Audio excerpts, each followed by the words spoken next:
Bismillahirrahmanirrahim. Assalamualaikum warahmatullahi wabarakatuh.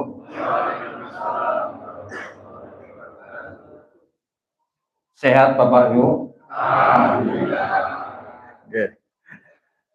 Alhamdulillah wa syukurillah wa la haula wa la quwata illa billah. Asyhadu an la ilaha illallah wahdahu la syarikalah wa asyhadu anna Muhammadan abduhu wa rasuluhu la nabiyya ba'd.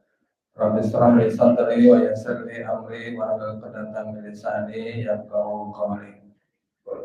Yang kami hormati pengurus DMI Desa Gedongan dan juga bapak-bapak takmir masjid se-kelurahan Gedongan.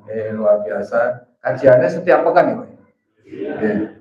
Nanti sudah levelnya sudah pundur ya, setiap pekan. Alhamdulillah pada malam hari ini kita dipertemukan oleh Allah SWT di tempat yang mulia ini.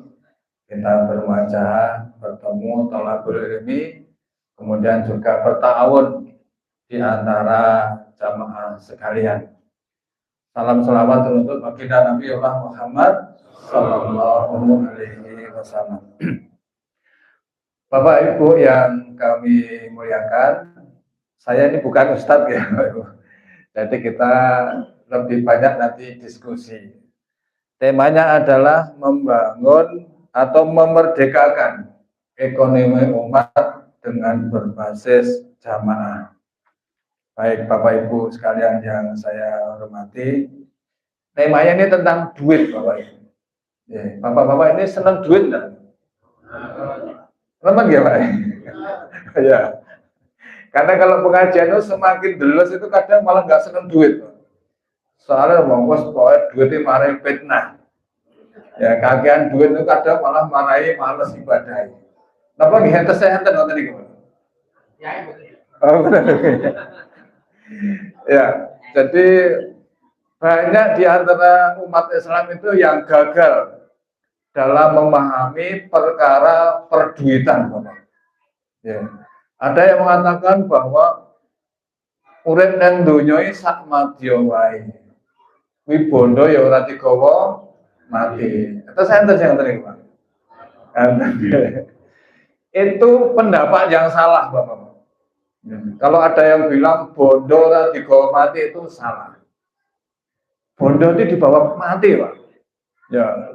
Jadi uang yang jenengan titipkan di masjid, di panti yatim, anak-anak fakir miskin itu kan dibetot tengah akhirat betul Pak. Ya, oke, berarti salah nggih wong nggih. Ya, salah. Lah ya, itu kan duit kan, pakai duit kan. Iya. Lah ya, ketika kalau tanpa duit bisa nggak sampai akhirat? Bisa. Ya enggak maksudnya. Maksud ya jenengan bangun masjid masa nggak pakai duit? Bisa. Proposal hasilnya apa? Duit.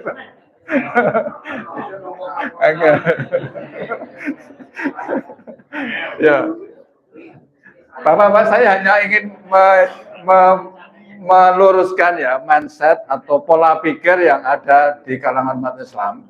Karena pola pikir yang salah itu membuat kita nuwun sewu tertinggal dalam urusan ekonomi dibandingkan dengan orang-orang non-Islam. Faktanya ada di sekeliling kita, Pak. Coba jangan hitung. Ya. Berapa aset atau properti yang dimiliki umat Islam di Jalan Slamet Riyadi, Pak? Jangan hitung. Yang punya orang Islam itu berapa persen? Nggak ada 10%, Pak. Nggak ada. Yang lain itu sudah punya non-Muslim semua. Nah, ini penting kita paparkan sehingga temanya tepat tadi. Apakah umat Islam sekarang sudah merdeka secara ekonomi? Ya, coba saya tanya dulu. Apa definisi kaya menurut bapak-bapak ini? Kaya itu seperti apa? Ini kita bicara ekonomi loh, ini bukan bicara tentang amal. Kan kalau bangkrut itu kan ada hadisnya. Kalau kaya secara ekonomi saja, itu seperti apa? Apakah yang uangnya banyak?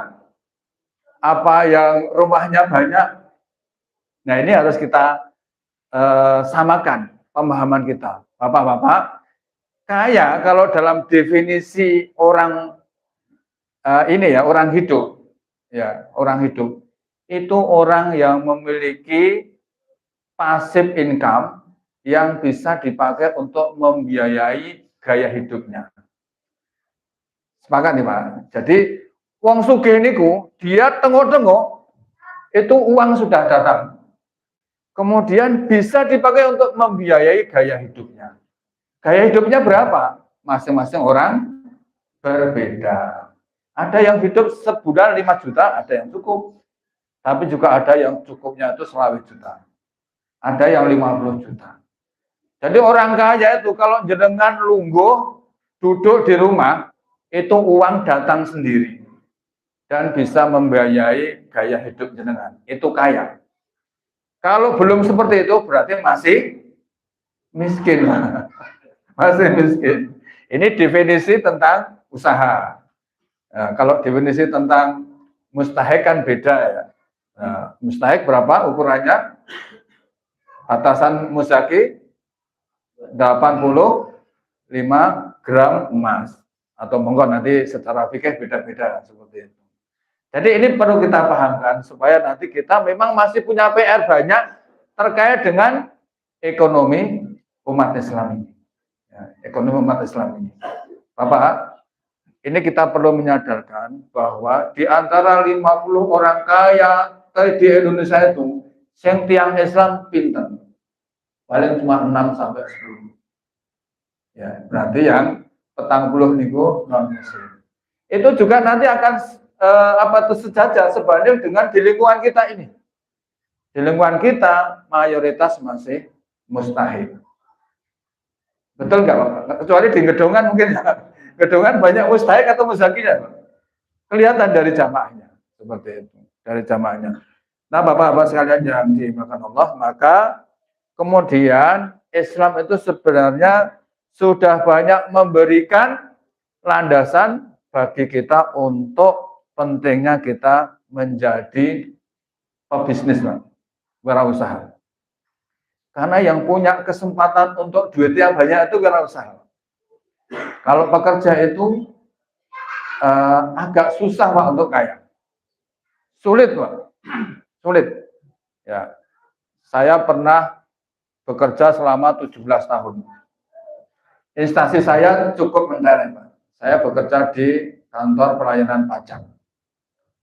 Direktorat Jenderal Pajak Kementerian Keuangan. Saya dulu bersyukur bisa kuliah di STAN. Akhirnya ditempatkan di kantor pajak. Gajinya kalau dibandingkan dengan pegawai negeri biasa itu lipat. Tapi juga nggak bisa kaya, nggak bisa kaya. Karena memang manusia sifatnya seperti itu. Zaman gaji 5 juta, ya, itu biasanya naik motor cukup ya, cukup. Gajinya naik 10 juta, pasti pengen naik mobil. 10 juta mobilnya apa Pak? Ya, 10 juta. 10 juta itu ya Cherry lah Pak, atau Avanza. Avanza. Untuk beli Avanza seharga sekarang 200 juta, pasti harus utang. Kredit seperti itu. Jadi ya seperti itu. Kok gajinya naik jadi 20 juta, mobilnya kira-kira ganti enggak, Pak? Nah, Pajero. Kira-kira cash atau utang, Pak? Utang. Kalau pegawai negeri pasti utang, Pak. Pasti utang. Jadi nggak selesai-selesai. Nah, beda dengan kalau jadi pengusaha. Ya, karena matematikanya pengusaha beda dengan matematikanya pekerja. Kalau pekerja itu ya mudah, bisa dihitung, Pak. Begitu pemerintah ngomong ke gaji muda, niku seneng sedilu. Baru barangnya muda, muda. Nah, usaha Bapak. Dasarnya jelas Bapak-bapak sekalian yang saya hormati, mengapa penting menjadi wirausaha. Kita nanti akan diskusikan tentang model bagaimana untuk menyelesaikan permasalahan umat tadi. Allah SWT telah sediakan bumi dan segala isinya sebesar-besarnya untuk kepentingan umat manusia. memang harus dikelola. Dan yang harus dikelola itu Islam. Karena yang berstatus sebagai khalifah di muka bumi ini adalah orang Islam, Pak. Jadi kalau kita menyerahkan bumi dan segala isinya itu kepada orang non-Islam, itu sebenarnya kita salah. Harusnya kita yang mengelola. Cuma kadang kita itu kan umat Islam itu rata-rata males, nggak mau belajar. Kemudian juga kadang juga wes nrimo ing pandum wes ngoten mawon teko Pak, rasa dipikir umat-umat seperti itu. Padahal Bapak-bapak sekalian, perjuangan umat Islam itu kalau tidak ada uang nggak akan jalan. Berat bahasanya seperti itu. Coba Bapak kalau bisa membayangkan berapa miliar sekali apa itu namanya bom yang diluncurkan oleh saudara kita di Palestina itu biayanya miliaran, Pak. Itu nggak bisa cukup dengan doa, nggak bisa, Pak. Ya harus dengan ikhtiar, dengan usaha seperti itu. Jadi itu, Pak, kita punya tanggung jawab untuk mengelola bumi dan segala isinya ini untuk kemaslahatan umat. Nah, ini kalau Bapak-bapak di takmir masjid tentunya juga punya tanggung jawab bagaimana jamaahnya ini bisa kita apa itu merdekakan bahasanya tadi ya, kita merdekakan ekonominya seperti itu. Yang kemudian juga perintah Allah juga jelas, jika kalian telah selesai menunaikan ibadah sholat Jumat, bersegeralah menyebar ke muka bumi dan carilah karunia Allah Subhanahu wa taala. Ya, wa idza qutiyatis sholatu fantashiru fil ardh wabtaghu min fadlillah. Jadi perintahnya jelas. Menyebar. Jangan pas Jumatan malah sare. Ini perintahnya malah menyebar mencari karunia Allah. Mencari karunia Allah. Kemudian, hai orang-orang yang beriman, nafkahkanlah di jalan Allah sebagian dari hasil usahamu yang baik. Ini Allah sebutkan hasil usahamu. Berarti bisnis, bukan hasil pekerjaan. Ya, ini hasil usahamu. Surah Al-Baqarah ayat 267. Jadi landasannya jelas, perintah Allah. Dan juga beberapa hadis yang kemudian bisa kita jadikan sebagai sandaran bagaimana umat Islam harus membangun ekonomi, membangun bisnis, membangun usaha. Kalau yang kaya ini umat Islam semua, insya Allah juga akan mendatangkan kemaslahatan. Ya. Nikmalus soleh lirajulun soleh. Jadi sebaik-baik harta itu harta yang ada di tangan orang-orang yang soleh. Ya, kalau harta itu ada di tangan orang soleh, Pak, itu nanti mengalirnya juga ke dalam hal yang baik-baik. Ya, yang baik-baik. Ya, nanti mengalirnya ke fakir miskin, kemudian ke pondok-pondok tahfiz, kemudian ke panti-panti asuhan, ke masjid-masjid, ke sekolah-sekolah keagamaan dan sebagainya, dan yang lainnya seperti itu, dan yang lainnya. Jadi itu diantaranya. Ya. Kemudian Bapak-bapak sekalian yang dimuliakan Allah, kalau kita belajar sejarah, ya, Rasulullah SAW juga seorang pebisnis. Jadi Rasulullah sebelum menikah itu bisnisnya sudah besar. Maka kalau di sirah berapa maharnya yang diberikan oleh Rasulullah? 25 ekor unta. Maharnya, Pak. 1 ekor sekarang berapa gitu? Nek unta niku. Kali sapi awes pundi? Awes unta. Tapi berarti kira-kira berapa maharnya Nabi itu? Di damel 50 juta wonten mawon nggih. Ping selawe nggih pun pinten niku. Ya pun kathah. Enten bapak-bapak sing ndek wingi mahare kurang lebih segitu Awes-awes seperti itu. Ini belum diangkat Nabi loh ini. Ya, belum diangkat Nabi loh. Rasulullah itu bisnis dan sukses. Itu baru maharnya, Pak. Berarti yang belum menjadi mahar kan lebih banyak lagi. Jadi Rasulullah adalah profil Rasul yang juga seorang pebisnis yang sukses. Ya. Dan para ulama itu juga banyak, Pak, yang kaya raya. Salah satu imam madzhab yang paling kaya raya siapa, Bapak? Imam Abu Hanifah. Imam Abu Hanifah itu kaya raya, ya konglomerat kalau bahasa sekarang. Itu seorang imam, ya imam madzhab bahkan. Artinya dia kapasitas ilmu, belajar ilmunya juga mumpuni, tapi dia seorang pebisnis yang ulung, yang kaya raya. Ya.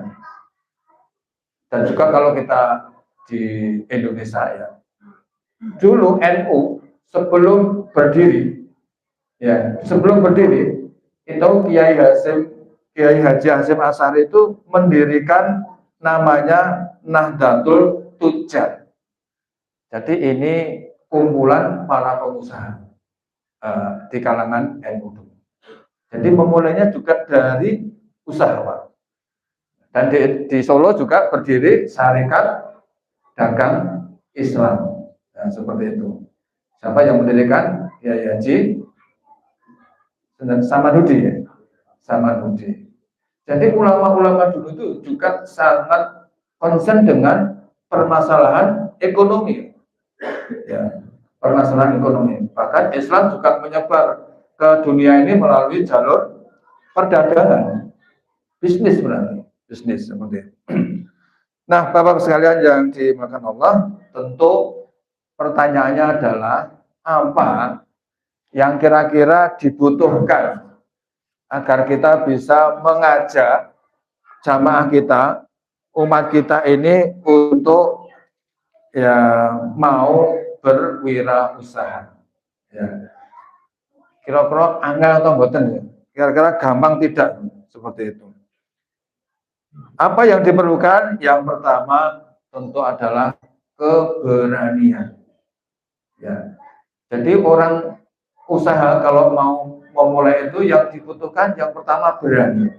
Modal urusan terakhir, Pak. Ya. Yang penting berani dulu. Ya, berani dulu seperti itu. Saya tahun 2006 dulu masih dinas di kantor pajak. Ini berbasis komunitas, karena kita ini kan komunitas.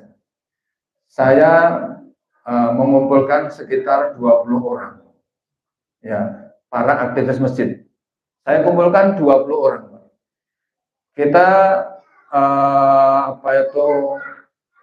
dilatar belakangi oleh saudara-saudara kita, terutama yang pengusaha-pengusaha mikro, ya, itu kan sangat sulit, Pak, untuk mendapatkan modal dari lembaga keuangan. Maka tahun 2006 saya ber-20 orang mendirikan BMT, Baitul Mal wa Tamwil, atau koperasi syariah. Koperasi syariah diantaranya dulu saya ada di perumahan Safa Residen, Bina Insan Mandiri. Sekarang pindah ke dekatnya Jalan Layang Tol, agak ke utara seperti ini. Saya bertekad, ya, memberanikan dulu ber-20 itu apa itu namanya, kumpul ketemulah uang 50 juta tahun 2006. Tapi misi kita adalah bagaimana kita bisa menjadi solusi bagi umat, ya, terutama yang membutuhkan permodalan. Ya. Tahun 2006 dengan modal 50 juta itu kita kelola, kita kembangkan, kita ajak masyarakat, kita ajak jamaah untuk berkolaborasi, bertawun seperti itu. Qadarullah, alhamdulillah diberikan kemudahan oleh Allah. Saya sekarang, BMT saya ini sekarang mengelola dana 115 miliar. Ya, dari 2006 sampai 2024, kurang lebih berapa tahun? 18 tahun. Ya. dari 50 juta menjadi 115 miliar. Itu uangnya masyarakat, uangnya anggota. Karena koperasi berbasis anggota, seperti itu, berbasis anggota. Jadi memang harus berani dulu, Pak. Ya berani mengambil keputusan, berani mengambil resiko, termasuk juga berani sukses, berani untuk menjalankan hal-hal yang tidak seperti orang biasa. Ya. Jadi kalau orang sukses, orang besar itu rata-rata dia memiliki pola hidup yang tidak biasa. Yang biasa itu kan seperti kita ini kan kadang kerja jam 8 berangkat, jam 4 mulai leren, ya. Nonton TV, mungkin maghrib, bar maghrib mungkin tilawah sedilo terus apa boleh pengajian. Jam 9 selesai tidur. Kalau orang sukses memang nggak seperti itu. Orang sukses itu biasanya dia kadang bekerja 2 kali lebih lama daripada orang yang biasa saja. Itu sudah jamak dilakukan di mana-mana. Kalau pengen sukses itu memang harus ya apa itu tidak biasa gitu. Tidak biasa seperti itu. Ya. Jadi yang pertama berani. Yang kedua juga bagaimana kita harus menerapkan bekerja yang berusaha yang profesional. Saya bisa masih melihat di antara jamaah, di antara umat Islam itu dalam berdagang, berbisnis memang sangat jauh dari profesional atau amanah atau tanggung jawab dan sebagainya. Jadi memang kalau sudah terjun ke dunia usaha, apalagi urusan dengan duit, urusan dengan muamalah sesama umat Islam, memang harus profesional seperti itu. Ya. Bicara tentang hutang piutang sesama umat Islam, itu di berbagai tempat masalah. Nek jelas hutang sergap, nek balik nih, angin. Ya seperti itu. Apalagi kalau sudah bicara tentang profesional dalam berusaha. Ya. Saya masih melihat usaha-usaha yang dikelola oleh teman-teman kita, saudara-saudara kita itu memang terkesan sak-sae. Kalau orang-orang non Islam itu kan kalau usaha itu memang totalitas. Coba jenengan bandingkan masuk warung kalian masuk Alfamart Indomaret. Bener atau Pak? Beda nggak Pak ya? Ya beda. Lah iya, loh kenapa kita nggak bikin seperti Alfamart gitu? Ya kan kode-kode ngetoknya duit. Ya seperti itu. Dia punya ilmu dan ilmunya diterapkan. Ya. Jadi Bapak masuk aja sudah disapa dengan salam seperti itu. Disapa dengan salam, menarik Pak. Ya, ruangannya AC, barangnya ditata rapi. Coba bandingkan dengan warung yang dikelola oleh saudara-saudara kita. Itu kan sok ngedoli ya nggak udah seorang. Saya urung atus. Nah, kalau Alfamart kan wis resik-resik Pak ya, yang jaga seperti itu. Jadi profesional. Ya. Nom-nom seperti itu. Jumatan ora tutup. Ya, yang boleh.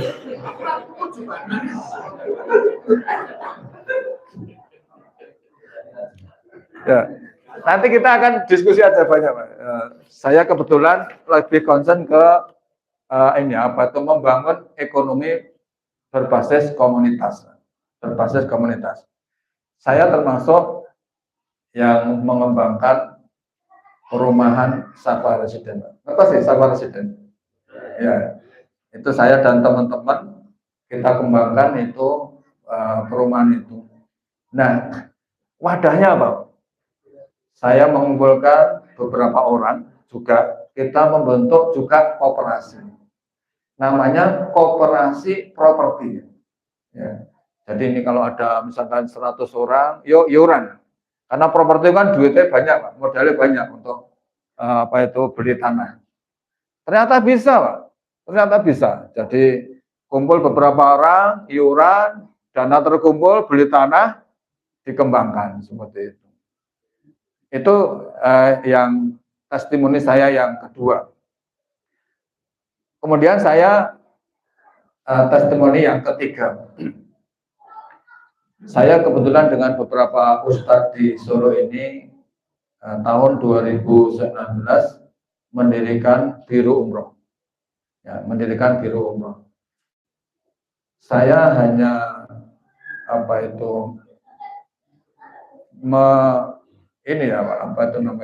ingin memberikan kontribusi bahwa selama ini Biro Umroh itu ya selama ini banyak yang disalahgunakan. Ya. Sering terjadi, mungkin kita sering mendengar banyak jamaah tidak bisa berangkat atau ditelantarkan. Dari situlah kemudian ini harus ada solusi. Ya. Maka saya mendirikan sebuah biro yang dimiliki oleh banyak orang. Ya, dimiliki oleh umat Islam. Bagaimana caranya? Ya, jadi biro saya ini sahamnya itu dimiliki oleh koperasi. Sahamnya dimiliki oleh koperasi. Siapa yang menjadi anggota koperasi? Semua orang bisa. Ya, bapak-bapak nanti kalau mau ikut jadi anggota koperasi boleh. Ya, semata-mata biar biro ini dimiliki oleh umat Islam, bermanfaat untuk umat Islam, dan dimiliki banyak orang, tidak mungkin nyeleweng. Ya, karena yang ngawasi banyak. Rata-rata biro umroh itu bermasalah ketika dimiliki oleh keluarga atau milik 1-2 orang.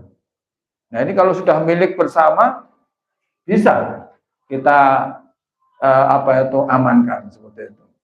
Ya, kita amankan. Nah, ini adalah salah satu bagaimana kita bisa memberdayakan ekonomi umat dengan berbasis komunitas ini. Ini komunitasnya kan banyak ini. Ini kalau ada 30 masjid, satu masjid isinya berapa jamaahnya? Kalau dibikin 200, sudah luar biasa. Coba ini kemudian ini diinisiasi bagaimana ini menjadi sebuah entitas usaha yang bisa dijalankan bersama-sama seperti itu. Satu contoh, nanti mungkin bisa dikembangkan di model-model yang lainnya. Kalau kita sudah punya basis 30 masjid misalkan, setiap hari, setiap pekan pasti setiap masjid ada pengajian. Pengajian pasti membutuhkan air minum. Air minum ini sebenarnya bisa Pak dibikin bagi komunitas. Ya. Nek enggak ya dadak nih bisa Pak. Dadak nih, ini bisa dadak nih. Di tempat-tempat yang dia sudah punya industri minuman. Jadi kalau pengajian di gedungan ini minumnya pakai merek yang sama dikelola oleh DMI, itu juga nanti bisa ikut sedikit demi sedikit menyelesaikan permasalahan ekonomi umat. Ini sederhana ini. Ini sederhana seperti itu. Saya punya lembaga pendidikan ya, dari playgroup, TK, SD. Kebutuhan airnya juga banyak kan lembaga pendidikan. Kita bikin sendiri. Ya, kita bikin sendiri. Ya, ini kalau kemudian di Sengkuyung semua masjid nanti setiap pengajian itu pakai produksi air minum sendiri, itu berapa ekonomi akan bisa kita kumpulkan sih. Nah, kalau kita produksi sendiri nanti enggak ya dari kita untuk kita. Dari kita untuk ini salah satu contoh aja, minum. Belum kebutuhan yang lain seperti itu. Ya. Ini memang butuh komitmen ya. Untuk kalau sudah bicara tentang komunitas itu butuh komitmen. Dan itu sudah bisa dilakukan oleh saudara-saudara kita Pak, yang sudah lebih dulu menjalankan usaha berbasis komunitas ini. Nah, saya kalau bapak-bapak terlepas kita nggak usah bicara ideologinya ya atau mazhabnya. Saudara-saudara kita di LDII ini sukses Pak. Mengembangkan ekonomi umat melalui bisnis LDI itu. Ya, banyak usaha di LDI itu ya muter. Ya, jadi kalau beli ya harus di sesama LDI seperti itu. Dalam konteks itu baik. Ya, dalam konteks itu baik. Ya. Jadi uangnya tuh muter. Uangnya tuh muter seperti itu. Saudara kita di MTA juga seperti itu. MTA sudah bikin air minum juga ya, namanya Kafur ya, Kafur. Dan sukses. Ya, dia punya berapa ratus masjid. Kalau semua mengambil di tempat yang sama kan luar biasa. Ya. Luar biasa. Jadi Bapak sekalian yang dimuliakan Allah, sebenarnya masih banyak. Saudara kita di Muhammadiyah itu luar biasa. Punya rumah sakit, punya klinik, punya sekolahan dan sebagainya. Itu kalau dikumpulkan semua itu luar biasa. Coba kalau Muhammadiyah itu semua kebutuhan air minumnya nanti disuplai dari satu produsen yang sama, dikelola bersama melalui ekonomi bersama. Itu luar biasa. Nah, saya kira itu juga bisa, Pak, kita awali di skop yang kecil di wilayah kelurahan ini. Siapa tahu nanti di situ bisa akan lahir perusahaan-perusahaan besar. Saya juga gitu, Pak. Kenapa saya membuat biro kemudian sahamnya miliki oleh koperasi. Saya berharap koperasi ini nanti akan menjadi perusahaan-perusahaan. Ya, karena apa? Kebutuhan jamaah itu juga banyak. Saya 1 tahun ini kita sudah memberangkatkan dan yang mau berangkat itu hampir 2.000 jamaah. Ya, 2.000 jamaah itu butuh koper 3, Pak. Ya, kalau kita punya industri koper sendiri, itu nanti ya akan kembali kepada jamaah lagi. Jamaah sebagai pemilik atau anggota koperasi. Jadi koperasi nanti punya industri koper, punya industri kain ihram, punya industri jilbab, punya industri toko oleh-oleh dan sebagainya. Jadi muter seperti itu. Muter seperti itu. Nah, ini adalah ikhtiar-ikhtiar yang bisa kita jalankan untuk tadi ya, sesuai tema ikut memberdayakan atau juga mungkin memberikan solusi terkait dengan permasalahan ekonomi umat. Ini memang tidak mudah, tapi harus dimulai atau dicoba. Dan saya alhamdulillah tiga kali membangun ekonomi umat berbasis komunitas ini, alhamdulillah bisa. Ya, bisa. Tadi yang koperasi BIM tadi dari modal 50 juta sekarang sudah 115 miliar. Artinya kita nggak kalah dengan BPR atau bank-bank yang mungkin di kota-kota seperti itu. Kemudian membuat koperasi properti. Ini saya pernah membangun di Safa Residen. Sekarang saya membangun di mana dekatnya dulu Nilu Kopi ya. Nilu Kopi itu di daerah mana? Beluluan ya. Beluluan, dekat perumahan mewah itu di situ.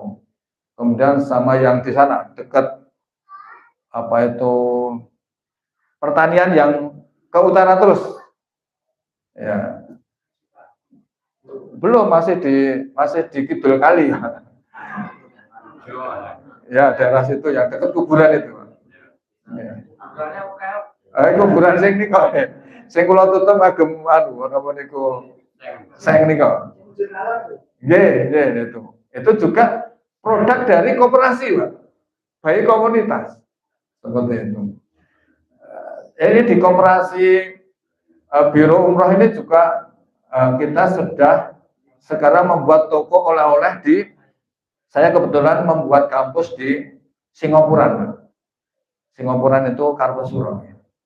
Di sana ada kampus, di situ kita membuat toko oleh-oleh haji dan umroh. Ini juga koperasi. Koperasi. Jadi nanti akan ini kepada anggota koperasi.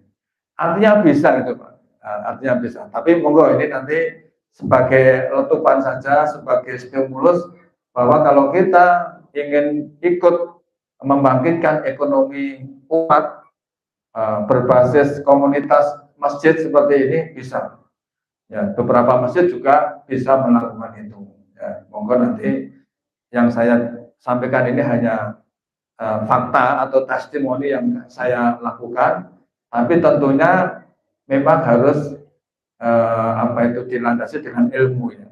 Jadi ilmu bisnis, ilmu tentang koperasi, ilmu tentang kongsi bareng-bareng itu memang tidak mudah, tapi harus dicoba. Dan banyak juga yang sudah berhasil. Oke, Bapak Ibu, ini kita buka forum diskusi saja supaya nanti ada feedback, ada mungkin penasaran dari Bapak-Bapak semua ini. Monggo kami persilahkan kalau ada pertanyaan atau juga mungkin saran-saran atau usul, monggo kami persilahkan. Oke. Monggo. Assalamualaikum warahmatullahi wabarakatuh. Saya Fajar dari Jamaah Masjid Dua Beben, dan di sini kami di kalangan pemuda ya Pak, untuk membangun mental wirausaha. Kadang kami usaha ingin lebih maju, lebih besar itu, kadang untuk melangkah itu takut. Karena ya masih jalan Pak, jatuh tahun ini, ada was-was untuk menggunakan rasa itu untuk melangkah lebih maju itu sebenarnya. Kadang kan anak muda banyak banget ya, rasanya juga sukses.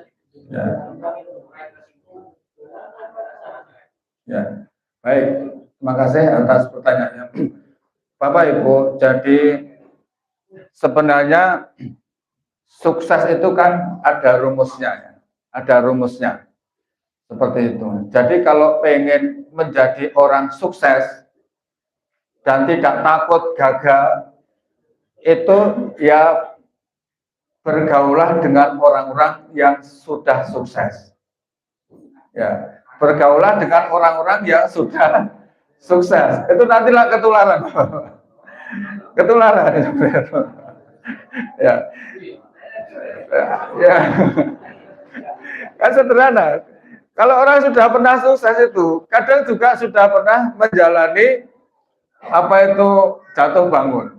Ya, jadi kalau tapi ketemunya kalau sudah sukses. Jangan pas jatuh jangan ketemu ya. Kalau sudah sukses kan dia sudah pernah jatuh bangun. Tapi ketika dia jatuh pasti kan punya cerita. Ketika dia bangun punya cerita. Artinya jangan ambil cerita bangunnya saja, cerita suksesnya. Ya. Tapi yang jatuh tadi nggak usah ditiru. Tapi kan kadang kita jadi lebih tahu kan, oh ternyata nek ngunuki marai jatuh. Nah, kita bisa jadi tahu. Jadi pertama, dengan bergaulah dengan orang yang sudah sukses. Karena itu dia nanti akan membagikan pengalaman demi pengalaman untuk menjadi orang yang sukses. Ya, itu. Alamatnya jelas, Pak. Nanti ya, ada di sini.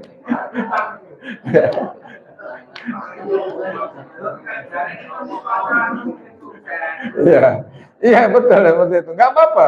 Tapi orang sukses kan banyak, nggak cuma saya. Orang sukses kan banyak. Ya nanti di kampung-kampung juga.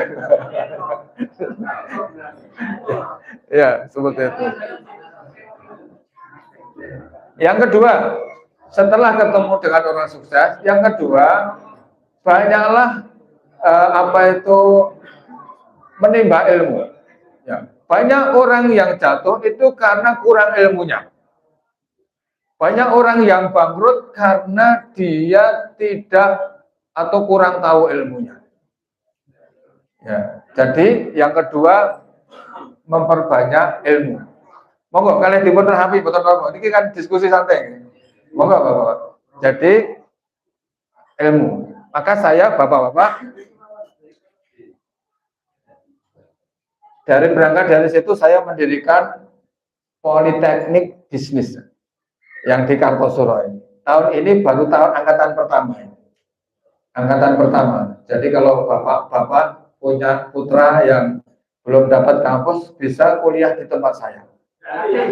Gratis. Jangankan gratis, dapat uang. Dapat uang. Di Singapura. Ya. Ngetan. Ngetan, ya. Lapangan pundi. Mboten sing Bangjo, pas Bangjo lho ngetane kok. Bangjo arah terminal. Bangjo antara terminal, nek ngilat teng terminal, nek ngetan nanti ada kampus saya. Seperti ini. Ya. Ya nanti kalau berkenan, monggo saya tawarkan. Enggak cuma gratis, tapi dapat uang. Kuliah di tempat saya. Saya ada jurusan digital business. Di kampus saya mendirikan perusahaan yang bergerak di bidang digital business.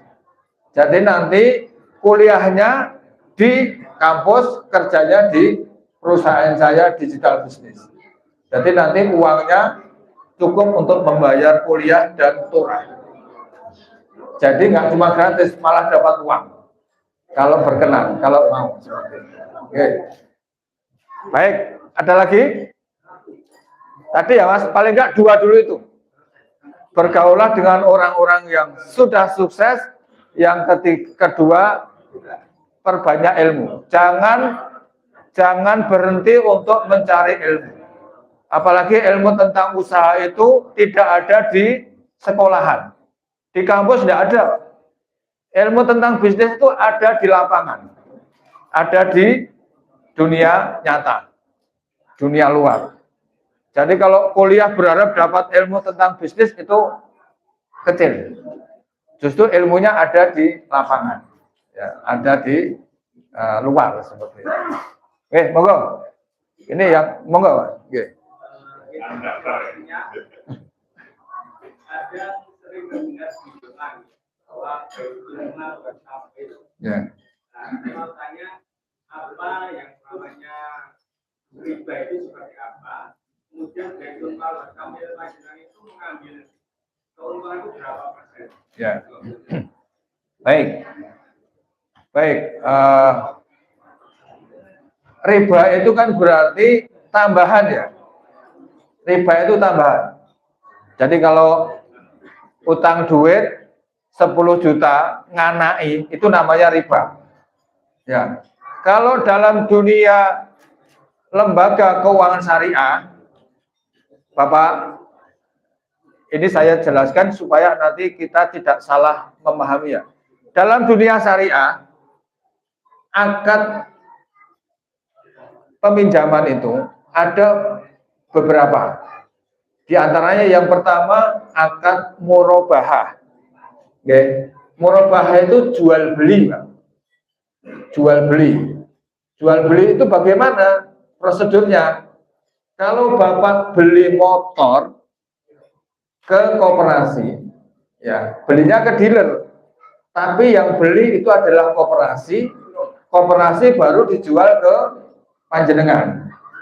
Jadi jenengan misalkan milih motor di dealer, harganya 10 juta. Kemudian jenengan nggak punya uang, kemudian datang ke BMT. Oleh BMT, jenengan nanti akan ditanya, jenengan mau pinjam berapa lama, harganya berapa. Maka kemudian BMT akan pergi ke dealer, membeli motor itu, kemudian motor itu baru dijual ke jenengan, ya, dengan menambahkan margin keuntungan. Jual beli boleh ya, mendet badi boleh ya Pak. Nah itulah, jadi skemanya BMT mengambil keuntungan dari jual beli. Nah keuntungannya berapa? Itu negosiasi.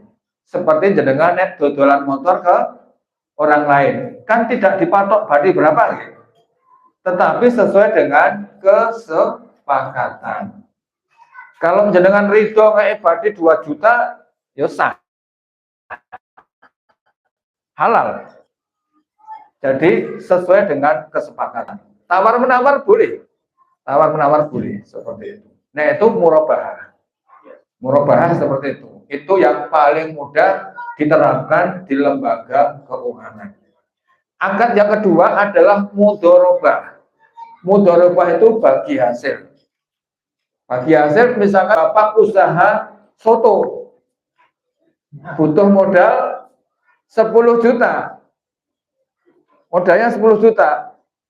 Nanti jenengan akan memberikan bagi hasil kepada BMT berapa persen dari keuntungan. Oh, misalkan 20%-nya untuk BMT, jenengan yang 80%. Cuma resikonya jenengan harus membuat pembukuan. Dicatat. Bulan ini omsetnya berapa, biayanya berapa, hasilnya berapa. Itu namanya mudharabah. Berbasis dari keuntungan usaha yang dilakukan oleh nasabahnya. Nah, mudharabah ini tidak mudah, Pak, karena orang Indonesia jarang yang tertib pembukuannya. Ya, nonton ya, biasanya tutulan soto yo, iki enek jagongan yo duitnya sautke nggo jago. Seperti itu. Dan tidak dicatat seperti itu. Maka biasanya kalau usaha soto mau pinjam ke BMT, itu pinjamnya dipakai apa? Oh, tinggal kulaan. Nanti yang kulaan itu adalah BMT saja. BMT sing kulaan baru kemudian dijual ke nasabah. Itu namanya mudharabah. Jadi mudharabah. Kalau rugi juga nanti BMT nggak dapat. Nggak dapat seperti itu. Tapi kan tetap ada pokoknya, Pak ya. Ada pokoknya. Ya, ada pokoknya. Tapi tidak bayar margin karena rugi kan. Kalau rugi lah yang dibagi apanya seperti itu. Jadi kalau berbasis mudharabah nek badi yo badine ditung, nek rugi ya loh ya nek pokoknya kan itu nek lo kalau pokok kan bukan uangnya jenengan. Ya. Ya iya no. Ya.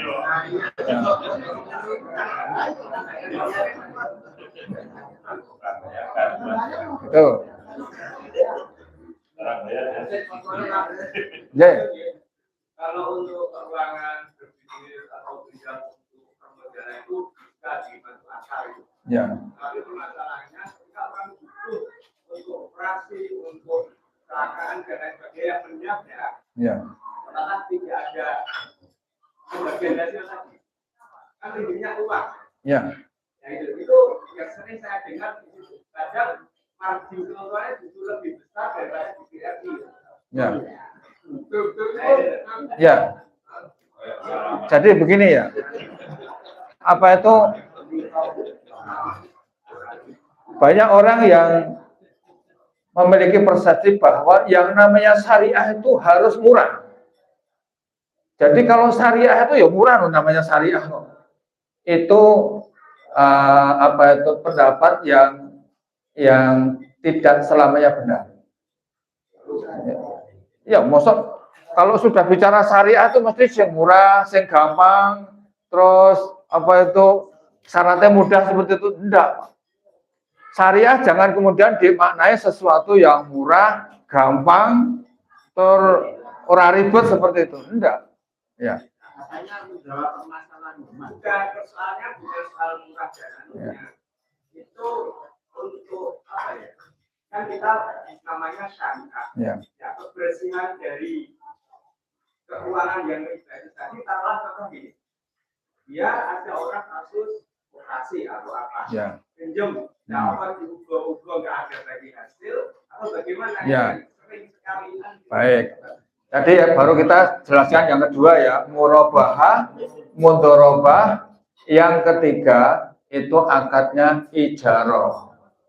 Ijarah itu jasa pengurusan. Bapak-bapak mungkin dulu ada namanya hutang untuk talangan haji. Pernah ya? Dulu ada hutang untuk talangan haji. Bentuknya apa, Pak? Uang kan? Duit kan itu? Duit. Jadi bank itu mengambil namanya ujroh. Ujroh itu diambil dari biaya pengurusan sampai jenengan mendapatkan porsi haji. Namanya ujroh, Pak. Ujroh itu fee. Fee. Ujroh itu namanya fee. Ya dulu pernah diterapkan pada saat kalau ada yang hutang untuk haji, namanya ada dana talangan. Nah, bank itu akan mendapatkan namanya fee atau ujroh. Begitu juga yang untuk operasi itu. BMT mengurus ke pembayarannya ke rumah sakit dan BMT mendapatkan atau membebani dengan fee atau ujroh. Ya, ini bahasa-bahasa ekonomi syariah. Ya, jadi ada akad murabahah, mudorobah, dan ijaroh. Ijaroh itu nanti namanya bukan bagi hasil, tapi ujroh. Ya, kalau murabah namanya margin, kalau mudorobah namanya bagi hasil, kalau ijaroh namanya ujroh atau fee atau biaya pengurusan. Seperti itu. Dan itu sudah melalui Dewan Dewan Syariah Nasional DSN MUI seperti itu. Dan itu dilakukan oleh bank-bank syariah yang ada di Indonesia. Oke. Nonton sampun jam 09.00 ya. Oke.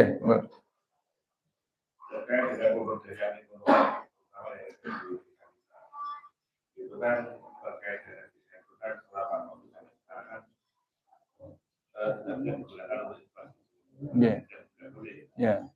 Akhirnya kan meminta masyarakat untuk membuat proposal pemberdayaan ekonomi.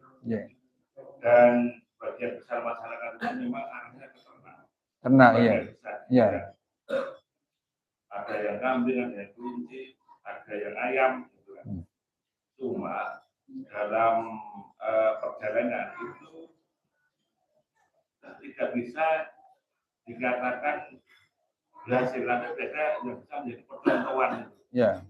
Jadi kami tanyakan yang pertama, dana desa ini yang punya dana pemberdayaan ekonomi ini lebih baiknya wujudnya apa atau bagaimana? Ya. Yang pertama. Kemudian yang kedua, pernahkah Bapak ini mendampingi semacam komunitas ternak sampai berhasil misalkan itu? Ya. Kok di desa kami sebenarnya kok sulit. Ya. Jadi sampai beberapa kelompok, namun kalau ditotal dari sampai sekarang itu mungkin sudah lebih dari 50 kelompok tapi kan tidak ada yang bisa menjadi percontohan. Oh iya. Terima kasih. Iya. Kalau mendampingi dalam usaha ternak saya belum pernah, Pak. Tapi kalau saya bisnis ternak, biasa saya kalau Idul Adha pasti saya jualan sapi. Dan di Gedongan kayaknya beberapa masjid ada yang beli sapi di tempat saya, lembu amanah itu. Ya, lembu amanah. Ada kayak saya beberapa ngirim ke daerah Gedongan itu. Tapi masjidnya saya lupa. Tangkuang ya? Iya. Saya tahun ini jualan sapi hampir sekitar 700 ekor. Jualan sapi khusus sapi korban, khusus sapi korban saja. Ya kalau bicara ternak memang harus ada pendampingan yang ketat ya.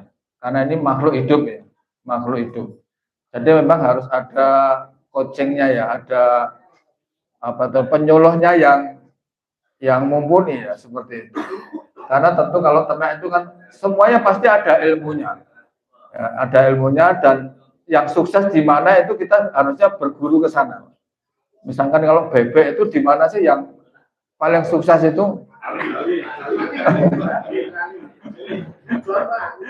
Oh iya, seperti itu. Ya. Kalau dana desa baiknya dipakai untuk usaha apa ya? Karena ini kan uang pemerintah ya, memang agak kurang luas kalau dana milik pemerintah itu. Tapi uang rakyat malah. Ya. Kalau kita melihat ya, desa-desa yang sukses mengelola bisnis, dia kan punya BUMDes ya. Nah, BUMDes itu kan beberapa banyak yang berhasil. Ya, kebetulan kalau di Cokro dia punya Umbul ya, sehingga bisa diberdayakan dan itu luar biasa itu. Katanya satu kakak itu naik pembagian bisa dapat 5 juta atau berapa itu? Oke. Dia berjas juga. Ya, betul. Kalau yang paling efektif apa nanti kita harus Pak, kita diskusi agak panjang karena kan duitnya milik rakyat. Ya, betul.